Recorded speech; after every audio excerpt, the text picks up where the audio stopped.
Hello everybody, it's the Red Bull, and today we will be going over the American Antiquities Discoveries in the West by Joshua Priest. I find one of his chapters very interesting, and today we will take a closer look at it and see what we could find within its pages. It is entitled The Origin of Human Complexion with the Ancient Significations of the Three Sons of Noah. Like me, he also believes that Noah's three sons were of three different colors. And as it states in Genesis 1, and Elohim blessed Noah and his sons and said to them, "Be fruitful and increase and fill the earth." And as we could see through Yahuwah's own mouth, all three sons were blessed. There are those that pervert the word of Yahuwah and try and state that there was an original people group that all other people groups evolved from. I believe this is a form of evolution. Even though it is a form of microevolution, evolution is always a lie. And it works as a direct contradiction to the word of Yahuwah. So let's get into this book. American Antiquities, Discoveries in the West by Joshua Priest, published by Huffman and White in 1835. Who was Joshua Priest? Well, he tells us that I was born in 1788 in Undella, New York, in the early years of the young United States. My upbringing was modest, and I thought my formal education was limited. I developed a strong interest in religion, history, and the origin of mankind. From an early age, I was drawn to the Bible and believed it to be the key to understanding both the past and the present. He married Eliza Perry and had a large family of 10 children, which to support him, he did leather works, crafting saddles and harnesses to provide for his household. But his true passion lay in writing and preaching, with his faith deeply rooted in the literal reading of the scripture and taught to apply biblical explanations to history and human origin. Like Joshua, I also believe that the Bible should be read and taken literally when it comes to people, places, and things like giants and like the shape of the earth and its properties and the firmament.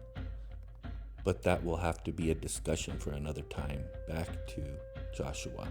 Joshua writes about the idea of the civilization of people that once inhabited North America long before the arrival of the Europeans. He believed that these people may have a connection to the biblical nations, and he attempts to gather evidence from ruins, mounds, and tradition. He believes that careful reading of the scriptures and observations of the world could reveal truths overlooked by others. Joshua's book had massive early print runs in the 1833 through 1835. The book, it had multiple editions almost immediately after it was published in 1833. 3 editions alone in the first year, 22,000 copies in 1830, another 22,000 volumes in 1835. This book was generally the bestseller in the 19th century. We are told that this book was widely read and accepted as historical fact, serving as a primary source of information on ancient America for schools, churches, and individuals of that era. Keep in mind at the same time period, the enemy is pumping out proto-evolutionary theories such as the vestiges of the natural history of creation in 1844, which in my opinion would later give birth to this demonic movement orchestrated by Charles Darwin, his independently proposed natural selection theory, which the coward would later recant on his deathbed. But back to American antiquity and histories of the West. Today we will be visiting Chapter 14, Origin of Human Complexion, with the ancient significations of the three sons of Noah. The sons of Noah were three, as stated in the book of Genesis. Between those descendants, the whole earth, in process of time, became divided. The sons of Noah were three, as stated in the book of Genesis. Between those descendants, the whole earth, in the process of time, became divided. This division appears to have taken place in the earliest ages of the First Nations after the flood, in such a manner as to suit or to correspond with several constitutions of those nations in a physical sense, as well as with the reference to the variations of complexions of the descendants of these three heads of the human race. He states that the word Ham signifies that which is burnt or black. The prosperity of this son of Noah peopled the hot regions of the earth or either side of the equator. Shem was undoubtedly a red or copper colored man, which was the complexion of all the antediluvians. This conclusion is drawn from the fact that the nations inhabiting the countries named as being settled or peopled by the descendants of Shem have always been and are now of the east. I believe they were from the west. We deem this fact as conclusive that such was always their progenitor, Shem, as that great and distinguished features and complexion of nations changed not materially.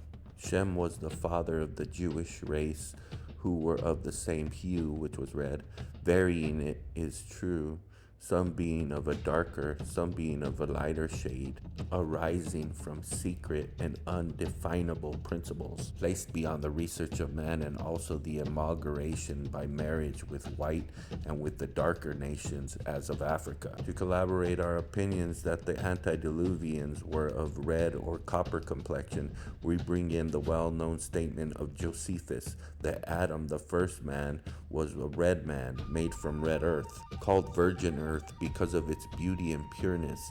The word Adam, he also says, signifies the color which is red. To this account, the traditions of the Jews corresponds, who, as they are the people most concerned, should be allowed to know most about it. Shem, therefore, must have been a red man, derived from the same complexion as the first man, Adam, as his prosperity, as above described, are according to the same complexion. This is well known to the Jews, unmixed with the nations of the fairer, as attested by history and of the travelers of every age in the countries they inhabit. The word Ham, which was the name of the second son of Noah, is the word which was described of the color which is black. And you could read the rest if you want, but I'm going to go ahead and jump over because I'm going to try and concentrate on Shem. But the vast variety of shades and hue of the human face are derived from amalgamation of the three original complexions, red, black, and white.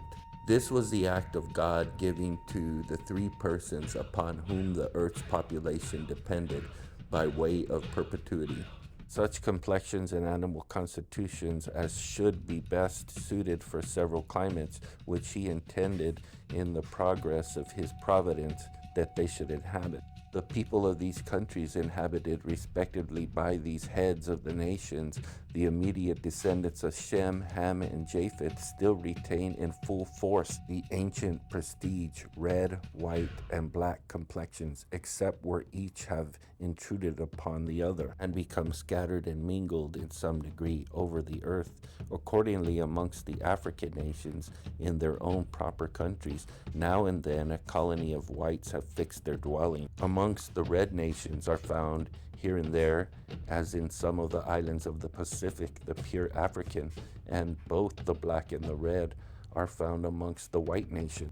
But now, much more than in the earlier ages, a general amalgamation of the three original colors exists. When we speak of the original or the prestige complexions, we do not mean before the flood, except for in the family of Noah, as it is our opinion that neither the black or the white was the complexion of Adam and all the nations before the flood, but that they have been produced by the power of providence of the Creator in the family of Noah only. Much has been written to establish the doctrine of the influence of the climate and food in producing the vast extremes between a fair and ruddy white or jet black, but this mode of reasoning to establish the origin of the human complexion we imagine very inconclusive and unsatisfactory, as it is found that no distance of space, lapse of ages, change in diets, or of countries can possibly remove the leopard spots or change the Ethiopian skin.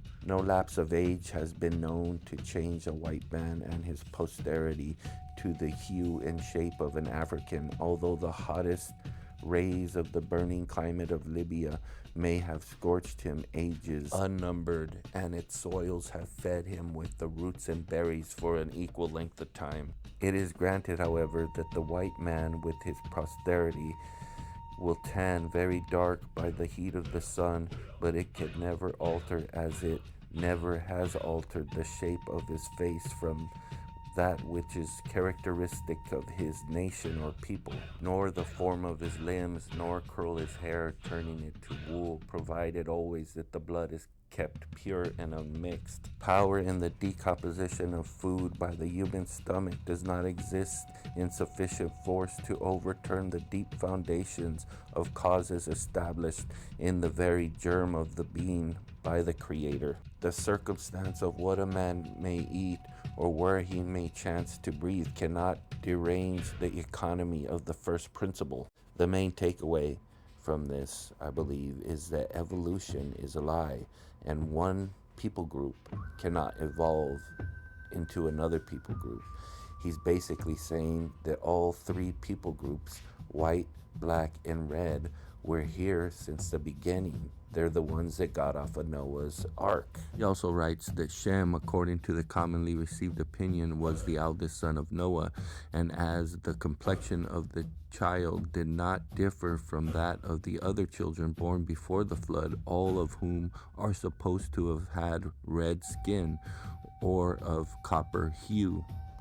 Just to be clear, I don't believe everything he says about Ham or Japheth, but I do believe that he knew exactly who Shem was and what color Shem was. And I'll show you scripture and show you why I believe this. I believe he had copies of these books. These aren't common renderings of Genesis, but just listen to the text and let me know what you think in the comments. And Yahuwah created Adam from the dust of the ground, and from the place of the sanctuary he took dust, and from the four winds of the world he gathered him, and formed him red, black, and white, and breathed into his nostrils the breath of life, and Adam became a living soul. Genesis 2:7, the Targum of Jonathan, extends it a little further as he says, he formed him red, black, and white, and completed him with members and sinews, and clothed him with the skin and flesh. So this doesn't agree with evolution. You can see why they would remove it or keep it suppressed, because it doesn't agree with evolution. See, all men of different colors were here from the beginning. So see these three colors show up in Enoch 89, 8 through 9, when the waters began to run down into these till the earth became visible, but that vessel settled on the earth, and the darkness retired, and the light appeared. But that white bull which had became a man came out of the vessel, and the three bulls with him, and one of those three bulls was white like that bull, and one of them was red as blood, and one black, and that white bull disappeared from them. Back in the 1500s, 1700s, it wasn't uncommon for people to call people by their skin color. That wasn't considered racist. Racist is a modern mechanism. For whatever reason, they don't want us talking about skin color when we know that we're all the same people. We just have different colors of skin. One race through Noah, same people with three different colors of skin. I believe Yahuwah creates everything with purpose and meaning, and color being one of the things that he created in all man. I hope you enjoyed this reading, and don't forget to like, share, and subscribe. And until next time, may Yahuwah bless you.